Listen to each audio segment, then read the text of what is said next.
कोणाचंच कोणा वाचून काहीच नडत नाही.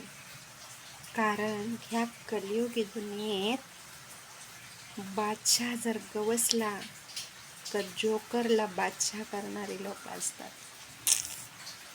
पटते ना? पण चला लाईक करा. कोणाचंच कोणा वाचून काहीच नडत नाही. कारण ह्या कलियुगी दुनियेत बादशाह जर गवसला तर जोकरला बादशाह करणारे लोक असतात. पटते ना?